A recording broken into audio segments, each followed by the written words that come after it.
สบายดีเฮาทุกคนน่ะพวกเฮากาสตูดิโอเนาะคงข่อยต้นและเฮามามื้อนี้เฮามาอยู่กับไผกับล่างอันนี้ตีเนาะมื้อนี้พวกเฮาจะมาเฮ็ดคลิปหยังห้ามหัวคลิปห้ามหัวเนาะEP ที่แรกก็มีคนสนใจไปประมาณ6 คนเนาะโคตรลายเลยโคตรหลายเติมกูแซ่หลายมีตะโมกันเองกูส่วนคลิปนี้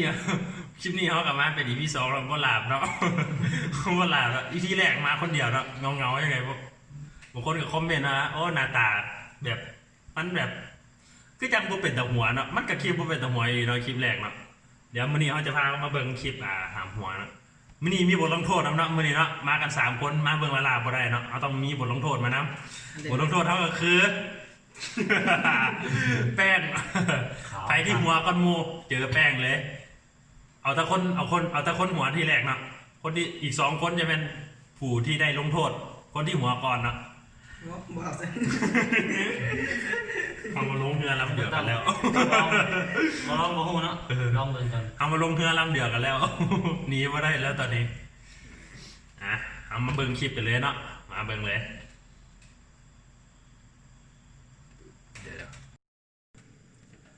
เอามาเบิ่งคลิปแรกกันเลยเนาะ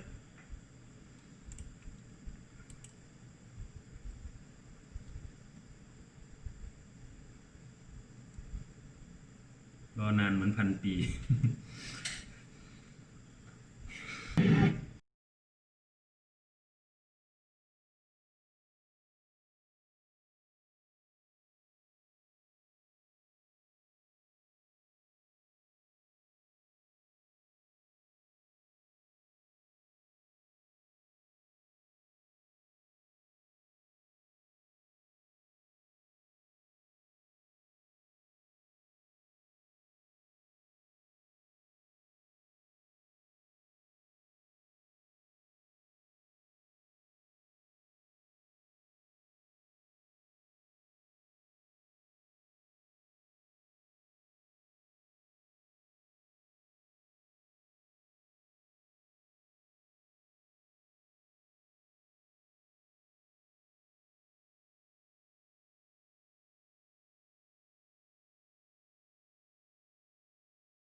มาแล้วจ้ะเอาตัวนี้หรือเอาท้ายคลิปเอาตอนนี้คลิปต้องโทษเด้อแบบไหนผู้ใดเทสมือแม่มาเทสที่หัวอีกเลยผู้ใดหัวล้านคือมันนั่นสิวะหัวมาได้ถือมันนั่นแต่เมื่อใส่แต่มันเอาละแต่ก็จีใส่หน่อยเดี๋ยวไม่รักไปหัวจะต้องใส่ก่อนอีกเนาะ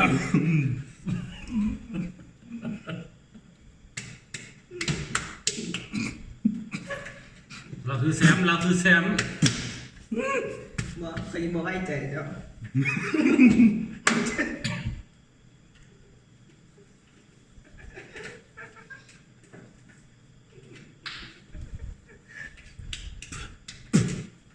มาโอ้แป้งหอมเบิ่งคลิปต่อไปต้องมุยยอมถือลงโทษคนเดียวไม่พูดกับประธานนุ่นผมรู้จักกับท่านมานานแล้วนะครับเป็นรุ่นพี่ผมแต่วันนี้ถือว่าไม่เป็นรุ่นพี่ผมท่านบอกว่าชักปืนยิงผมจากกำลังรถถ้าท่านชักปืนยิงวันนั้นเดี๋ยวชมมีปัญหาครับส่งคอนฟุตตี้ผมก็ทำแต่ผมไม่เคยคุยไม่เคยแอบอ้างเถียงเหรอเปล่าไม่ต้องมาเสิร์ฟกลับไปเลี้ยงกวางเลยป่ะก็อยากกลับอยู่เหมือนกันน่ะหยุดเลย อะไรนะหูตึงหรือเปล่าเปล่าชุ่มคอซะอย่างพูดอะไรก็รื่นหูขึ้นเยอะนี่หัววะธรรมดา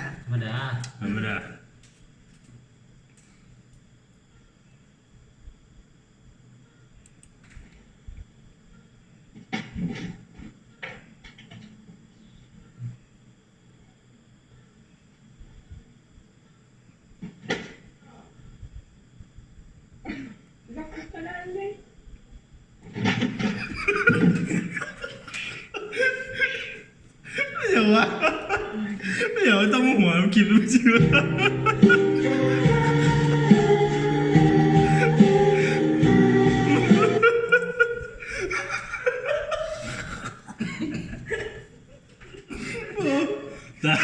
เจ้าจอดผ่านก้อนผ่าน เดี๋ยวต้องมาหัวคลิปสิวะ ย่าน โอ้ย เด้เด้เด้ พูดเดี่ยววะเพราะว่าจะมีพูดเดี่ยวถึงลงโทษวะ แบบมันเห็นฮะแบบยิ้มได้เลยสิมันเป็นตะหัวเลย เปลี่ยนขึ้นหัววะงงจนตัวเอง ต้องเป็นตาหัวเลยตอนจะท่าต้องเป็นตาหัวตอนนั้นเจียมก้อหัวก็ใช่ไหม คือได้จังหวะเดี๋ยววะจังหวะ ผมมุมได้ดีอ๋อครับ งงตัวเองไหมกูหัวย้อนยังวะ รับจ้า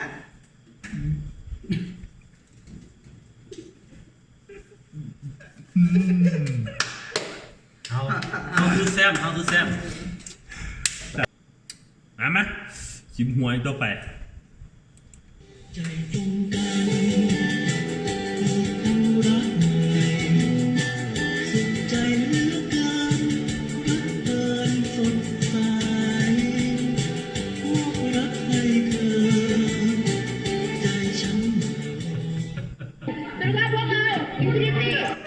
หัวแล้วหัวแล้ว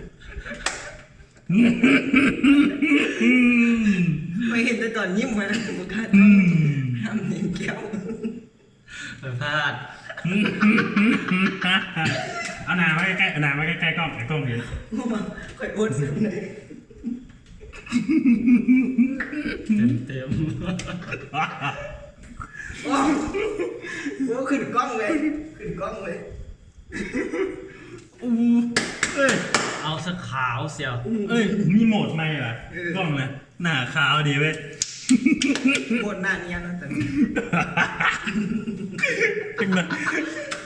ยังหน่อยกูก็มีมูขาวแล้วละแล้วมาคลิปต่อไปละมาคลิปต่อไปกันเลยไม่อยากวะไม่อยากวะโอ้ไม่อยากวะไม่อยากวะก็หัววะคลิปตรงนี้โอ้ย มันคืออย่าง ชักมันไปที่ว่าบอกแล้วเดี๋ยวนี้นะก็ว่าอยู่ไม่เป็นแต่หัวซะ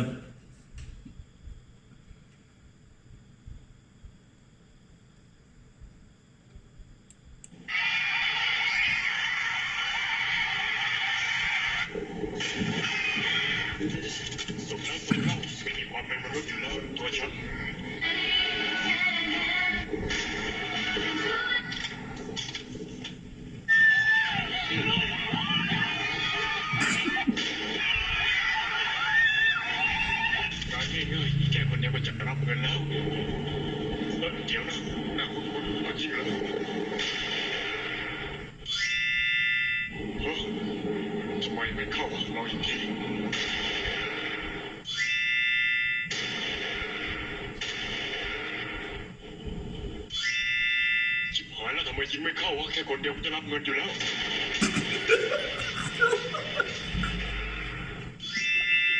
สงสัยไม่มีของดีแน่เลยทำไมยิงไม่เข้าวะ ผ่าทีมพอยิง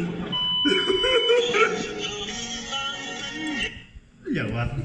พอเดี๋ยวสิโดนแบนบางทีพี่เจ้าเดี๋ยวสิถึกแบน ซ่อม ซ้อมเอาให้มันดังอยู่ดิ เดี๋ยวนี้มันแบนไปหมดเอามาลงโทษวะมาลงโทษกับนี่เสียแตกเอาตามกฎหัวคลิปใดเอาคลิปนั้นเลยได้หัวคลิปใดลงโทษคลิปนั้นเลย กฎของคุณแพ้ก็ต้องถือทำโทษ ลุงเสื้อดำมาเพื่ออาบแดงโดยเฉพาะพวกพลาดไป อันที่ว่า ใจ ความสะใจนี่มันสุดยอด เบิ่งนี้ยังโบครบนี่ครับแล้ว เอาเขาเดี๋ยวเขามีอย่างแค้นส่วนตัว ก็ แค่มันนี่ตามกฎระเบียบเนาะ บ่มีอย่างแค่ เสียนตื่นเดี๋ยวมือนี่วะโอ้แต่ละมือก็ว่าไม่ได้หัวยังไงสินะอันนี้กระจิบก็ยังหัวเว้ยเอาไหมเสียเซลล์ตั้งแต่แรกแล้วนะมาเดี๋ยวจิบหัวตั้งใจ เจอให้ได้ แบ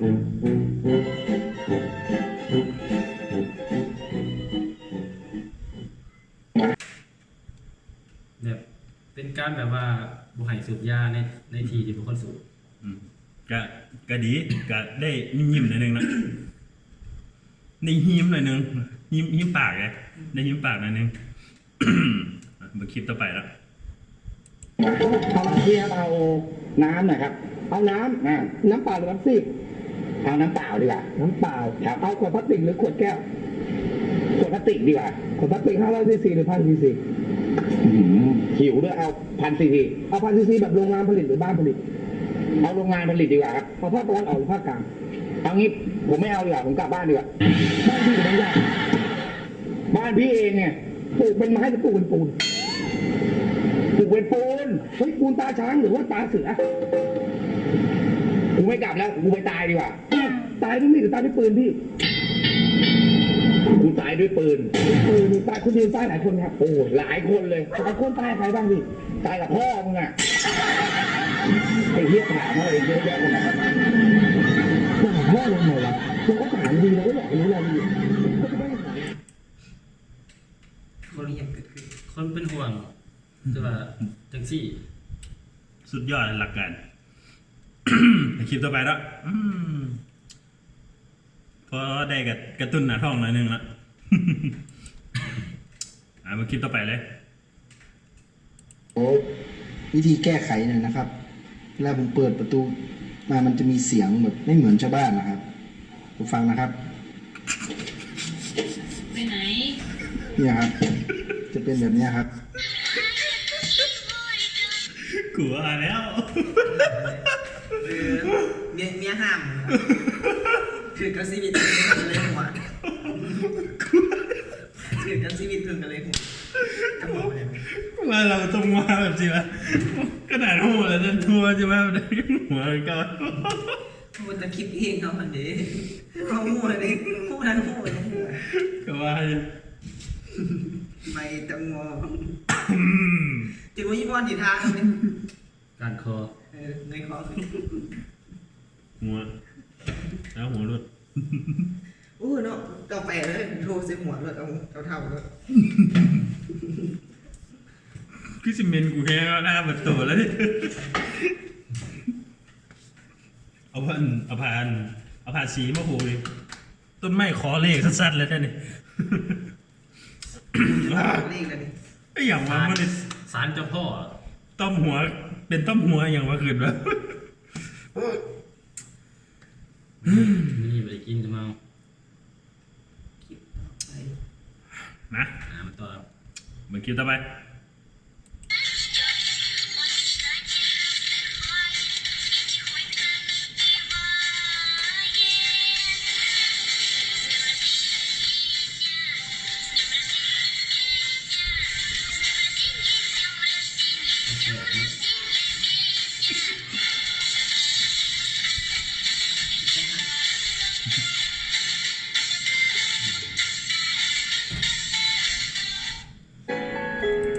ได้อยู่เลย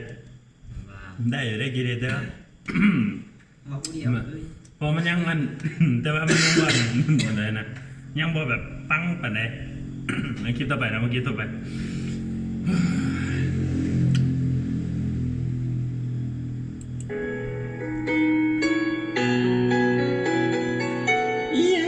อยากเข้าไปใกล้ๆเธออยากรู้จักตั้งแต่ได้เจอใจสั่น อีกห้องหนึ่งก็อีกห้องหนึ่งยังบ่ชัดเจนกี่นี่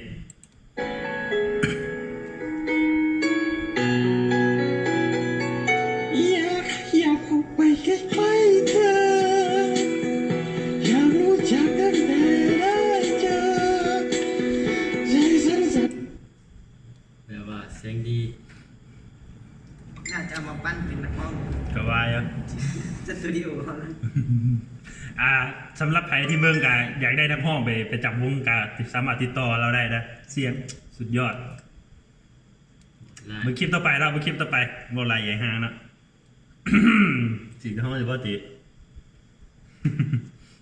การว่า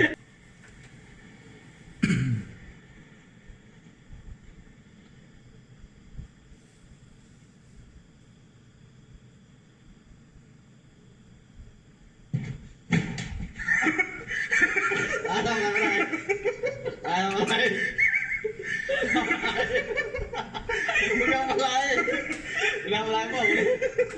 ทำอะไร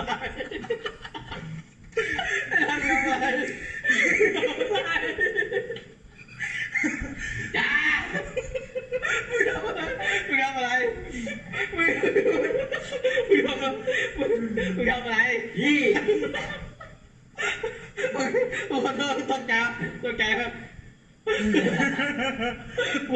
ชูตรงนี้ไว้ก่อนลงโกรธเหมือนจิ๊บหายมาก ยังไม่ชัดเจนอีกเรื่องนึง บอก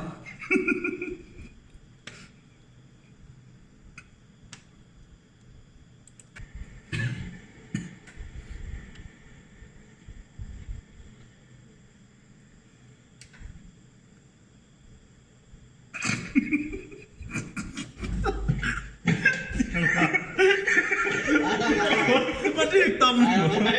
าขึ้นต่อยมาจะพอลงมาขึ้นต่อยมาแล้วอะไรบอก ขนาดได้เบิ่งมันละขนาดเบิ่งรอบหนึ่งละเบิ่งรอบสองเลย คือมักตอนเดียวตอนประตูจ้ามึงทำอะไรมึงจะนั่งไงทายนะ กันได้ อัน มันได้มีขี้รักเต้ กูถามมา จีเว้ย ไม่ได้หัว กับว่าถือแป้งน้ำมูเลยเว้ยจะลงรถปะ แทงใส่ดีเสียหัวนะไปซาหัวด้วยอยากดู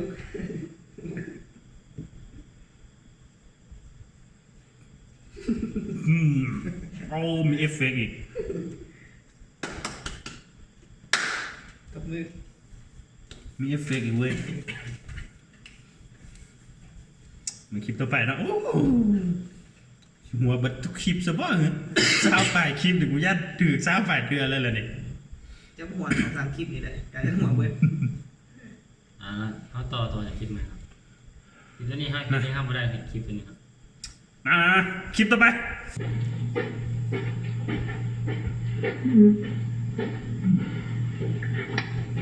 เดี๋ยวเดี๋ยว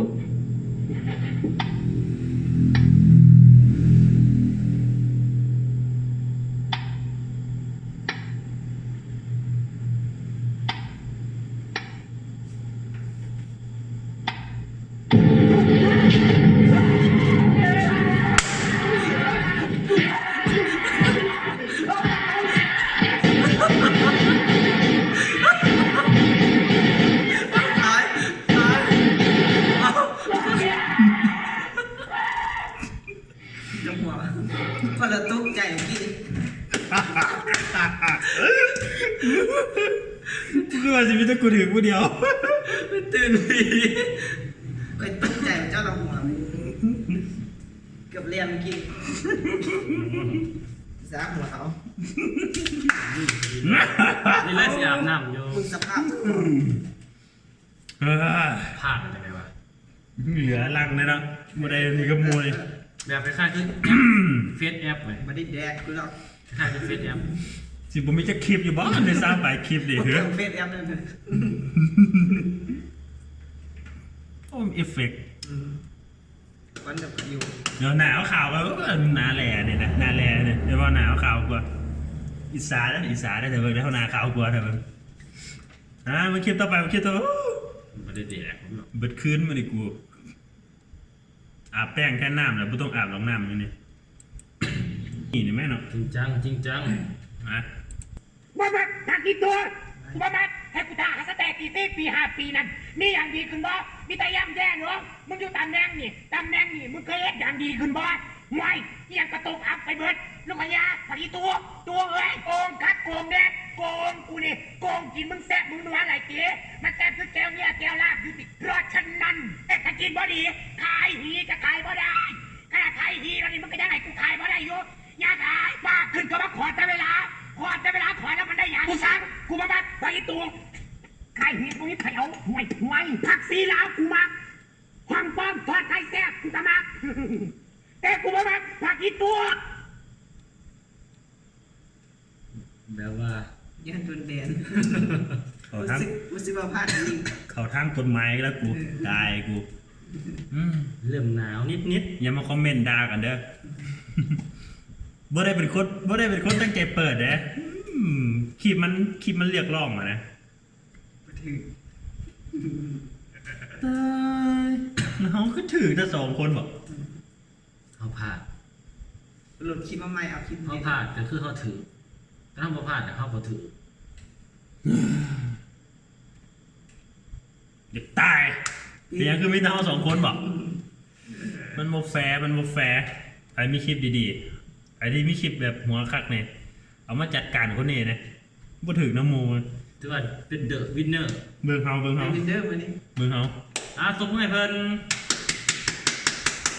ลงอย่าเลยบ่ลง มึงลงเลย เอฟเฟกต์มา เอฟเฟกต์มากาจบกันไปเนาะสำหรับคลิปห้ามหัวเนาะหรือห้ามคำนั่นแหละ คนไทยไง เบิ่งสภาพหน้าเบิ่งสภาพหน้า2 คนแต่อันนี่บ่ถึงน้ำมูจักบาทเลย ถือดิ บ่อนไหนวะมือน่ะ มือขาวนะ จังไหนกับใครที่มีคลิปดีๆคลิปเด็ดๆมาคอมเมนต์ลงใต้โพสต์นี่ได้นะเดี๋ยวเขาจะเอาคลิปที่แบบหัวสุดๆดีมาให้คนนี้เบิ่งนะถ้าบ่หัวนี่ก็บ่จักสิว่าจังไดล่ะ นวดคน จังได๋ติเบิ่งมารู้สึกว่าจังได๋ ก็บางคลิปก็เห็นให้หัวได้เนาะรุดแบบพลาดก็เลยมันเป็นแบบนี้แต่ว่าบางคลิปก็บ่สามารถเฮ็ดหยังให้แบบหัวได้เลย บ่สะเทือนขี้ใส่บือเลยแม่นบ่บ่สะเทือนหน้าท้องเลยแม่นบ่ มันจะเป็นการแบบงงและสับสนว่ามันคือ เดี๋ยว มันคือหง อีพีหน้าเดี๋ยวเขาจะจัดคลิปมาเด็ดๆเลยหาคลิปเด็ดๆเลยเดี๋ยวเขาก็สิบ่เบิ่งอีกคือเก่าเนาะเพื่อบ่เป็นการที่เอาเปรียบเนาะบ่ขี้โกงจื้อไว้คนดีห้ามขี้โกง เจอกัน EP หน้า เดี๋ยวกัน EP หน้าเนาะเป็น EP 3เนาะใครที่มีคลิปดีๆก็คอมเมนต์กันเข้ามาได้นะอย่าลืมฝากไง ไลค์ กดแชร์ เพื่อเป็นกำลังใจของพวกเราเนาะในการในคลิปต่อไปเนาะซึ่งคลิปต่อไปจะเป็นคลิปแนวใดเป็นคลิปจะพามาเห็นอย่างกับติดตามกันต่อไปเนาะคลิปพวกเราจะออกในอาทิตย์หนึ่งที่ออกอยากให้ได้ประมาณ3คลิปเนาะ3อย่างจะเป็นคลิปในการติดตามกันต่อไปเนาะฝากติดตามเพจพวกเราเนี่ยได้ติดตามเพจติดตาม YouTube พวกเราเนี่ยเพื่อเป็นกำลังใจของพวกเราในการให้คลิปต่อไปเนาะสำหรับมื้อนี้ขอลาไปก่อนสบายดีก่อน